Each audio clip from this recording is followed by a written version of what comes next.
শান্তিনিকেতনে আমরা কিভাবে দোল উৎসব সেলিব্রেট করলাম আর শান্তিনিকেতনের আশেপাশে কোথায় কোথায় ঘুরতে গেলাম আর কিভাবে শান্তিনিকেতনে আমাদের শেষ দুদিন আমরা এনজয় করলাম, কিছু সুন্দর সুন্দর মুহূর্ত উপভোগ করলাম, সে সব নিয়ে আমার আজকের এই ব্লগ।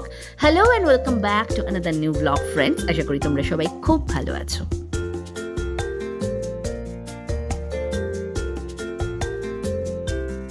বাঙালির যে কোনো উৎসবের সকালটা ঠিক যেভাবে লুচি আর সাদা আলুর তরকারি মিষ্টি দিয়ে শুরু হয়, আমাদের দোলের দিনের সকালটাও ঠিক সেভাবেই শুরু হলো।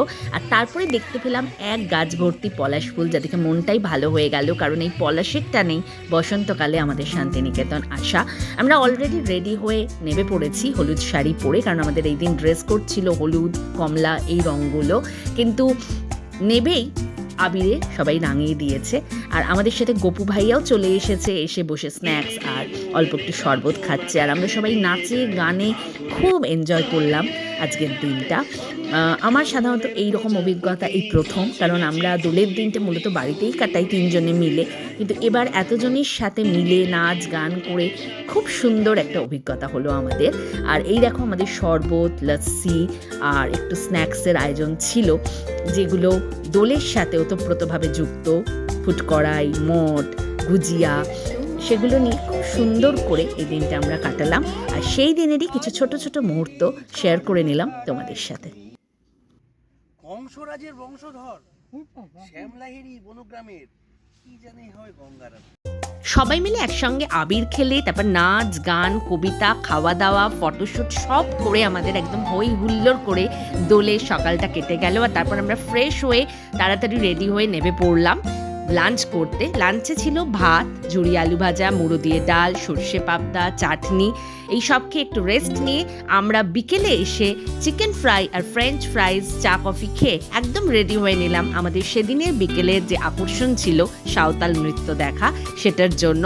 এবং এখানে দেখো সাঁওতাল নাচের দল তারাও চলে এসেছে, এবং তাদের এই অনুষ্ঠানের কিছু ছোট ছোট মুহূর্ত আমিও শেয়ার করে নিলাম তোমাদের সাথে। আশা করি তোমাদেরও খুব ভালো লাগবে।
সাঁওতালদের এত সুন্দর নাচ দেখে আমরাও আর স্থির হয়ে বসে থাকতে পারলাম না, আমরাও গিয়ে যোগ দিলাম তাদের নাচের দলে। আর সবাই মিলে একসাথে নাচ করে আমরাও খুব এনজয় করলাম। তারপর হাসি ঠাট্টা গল্পে দিনটা কেটে গেল খুব সুন্দরভাবে।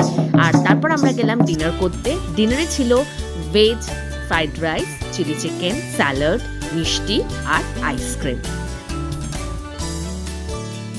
এটা পরের দিন সকালে তোলা, যখন আমি আমার সকালে চা নিয়ে ব্যালকনিতে দাঁড়িয়েছিলাম, খানিকটা রিল্যাক্সড মি টাইম কাটাচ্ছিলাম, তখন যা দেখলাম সেটাই তোমাদের সাথে শেয়ার করলাম। এরপর চটপট রেডি হয়ে নেমে এলাম নিচে, কারণ আজকেই আমরা শান্তিনিকেতন থেকে কলকাতা চলে যাব, কিন্তু যাওয়ার আগে শান্তিনিকেতনের আশেপাশে দু একটা জায়গা একটু দেখে নেব। আজকে আমি পরেছি একটা খেসের শাড়ি, যেটা এর আগে যখন শান্তিনিকেতন এসেছিলাম এখান থেকে কিনেছিলাম। তার সাথে টিম আপ করেছি একটা কালামকারি ব্লাউজ আর কিছু সিলভার জুয়েলারি। তোমরা অবশ্যই আমাকে কমেন্ট করে জানিও এই লুকটা তোমাদের কেমন লাগলো। তারপর ব্রেকফাস্ট করে বেরিয়ে পড়লাম। আমাদের প্রথম গন্তব্য ছিল কঙ্কালীতলা।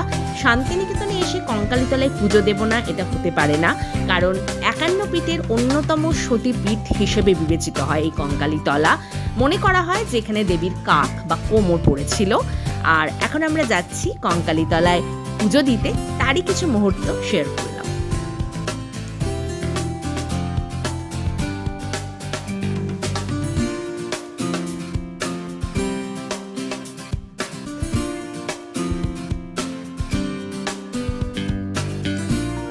কঙ্কালীতলা যদিও পুজো দেওয়ার লম্বা লাইন ছিল, কিন্তু খুব সুন্দরভাবে মায়ের দর্শন করলাম এবং পুজো দিলাম আর মনটা শান্তিতে ভরে গেল।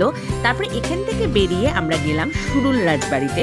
আমি এর আগে বেশ কয়েকবার শান্তিনিকেতন আসলেও সুরুল রাজবাড়ি কোনোদিন আসিনি, এই প্রথম আমি এলাম সুরুল রাজবাড়িতে। আর এত বড় একটা রাজবাড়ি দেখে আমি সত্যিই মুগ্ধ। তো যা দেখলাম আমি প্রথমবার এসে, তারই কিছু ছোট্ট ছোট্ট মুহূর্ত শেয়ার করলাম তোমাদের সাথে।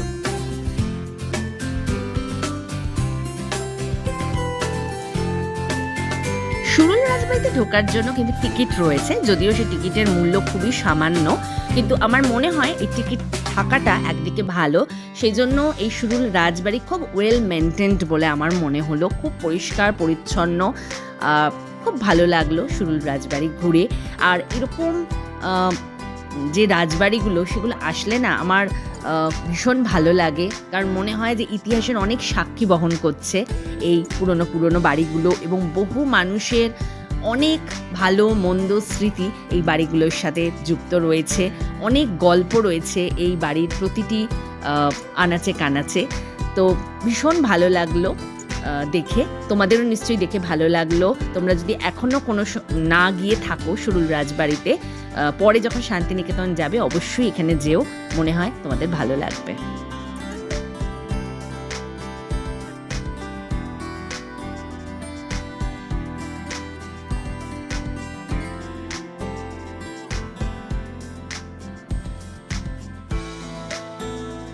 সুরুল রাজবাড়ি ঘুরে এবার আমাদের কলকাতা ফেরার পালা। আর কলকাতা ফেরার পথে আমরা হল্ট করলাম শক্তিগড়ে। আর শক্তিগড়ে এসে শক্তিগড়ের ল্যাংচা ট্রাই করবো না, এটা এক কথায় অসম্ভব। আর বর্ধমানে যখন এসেছি তখন তো সীতাভোগ মিহিদানা নিতেই হবে, তাই ল্যাংচা, সীতাভোগ মিহিদানা সব প্যাক করিয়ে বাড়ি ফিরলাম। এই ট্রিপটা দারুণ এনজয় করলাম, ভীষণ ভালো কাটলো এই ট্রিপটা। তোমাদের কেমন লাগলো আমার এই ব্লগগুলো দেখে এই ট্রিপের, অবশ্যই আমাকে জানিও কমেন্ট করে। তোমাদের যদি আজকের এই ব্লগটা ভালো লেগে থাকে, লাইক করো, শেয়ার করো, কমেন্ট করে তোমাদের ফিডব্যাক অতি অবশ্যই আমাকে জানিও। আর আমার চ্যানেলটাকে সাবস্ক্রাইব করে নিও আরও অনেক এরকম ইন্টারেস্টিং ব্লগের জন্য। তোমাদের সাথে আবার দেখা হচ্ছে একটা নতুন কোনো ব্লগে। Till then, take care, bye by.